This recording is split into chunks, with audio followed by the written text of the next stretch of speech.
வீடு என்பது ஒவ்வொரு குடும்பத்தினுடைய கனவு.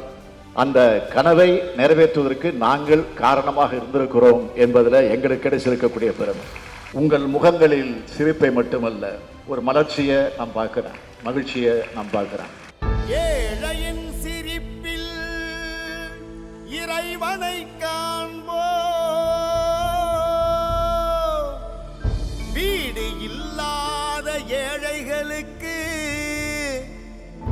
இல்லங்கள் வழங்குவோ.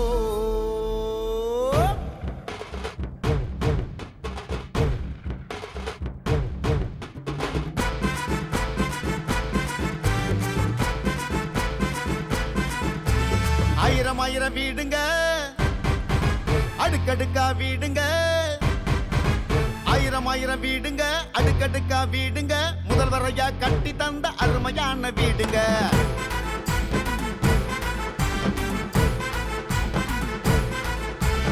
ஆயிரம் ஆயிரம் வீடுங்க, அடுக்கடுக்கா வீடுங்க, முதல்வரையா கட்டி தந்த அருமையான வீடுங்க.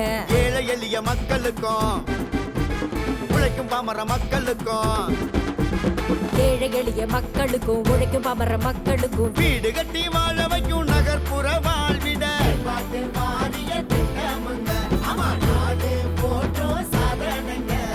ஆயிரம் ஆயிரம் வீடுங்க, அடுக்கடுக்கா வீடுங்க, முதல்வரையா கட்டி தந்த அருமையான வீடுங்க.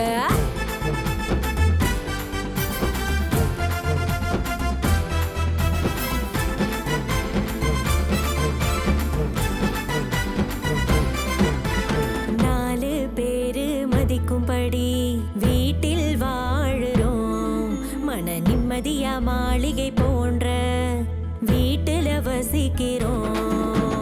ஒன்னுக்குள்ள ஒன்னா கூடி வாழ்ந்து காட்டுறோம், எங்க கனவ நனவா மாற்றிய அரசை போற்றுவோம். நித்த நித்தம் குடியிருப்ப நாம பாதுகாக்க வேணுமுங்க, இது நம்மளோட பொறுப்பு என்று உணர்ந்தே வாழணுங்க. கட்டட நலனில் அக்கறை காட்டி வாழ்ந்து காட்டணும், சுற்றுப்புறத்தை சுத்தமா நாம வச்சு இருக்கணும். நம்ம அரசுக்கு நன்றி சொல்வோமுங்க, நம்ம முதல்வருக்கு நன்றி சொல்வோமுங்க.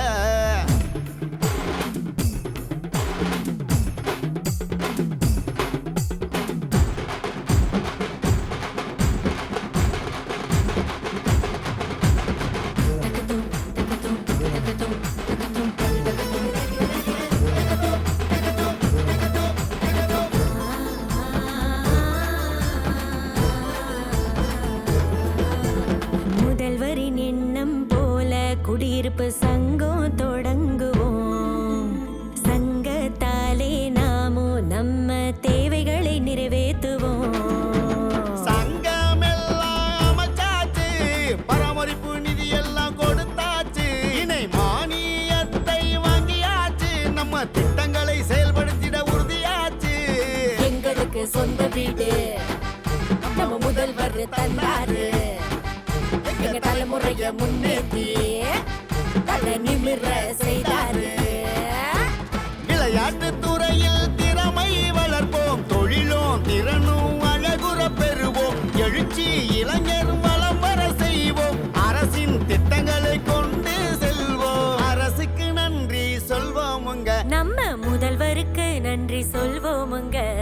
ஆயிரம் ஆயிரம் வீடுங்க, அடுக்கடுக்கா வீடுங்க, முதல்வரையா கட்டி தந்த அருமையான வீடுங்க. ஆயிரம் ஆயிரம் வீடுங்க, அடுக்கடுக்கா வீடுங்க, முதல்வரையா கட்டி தந்த அருமையான வீடுங்க.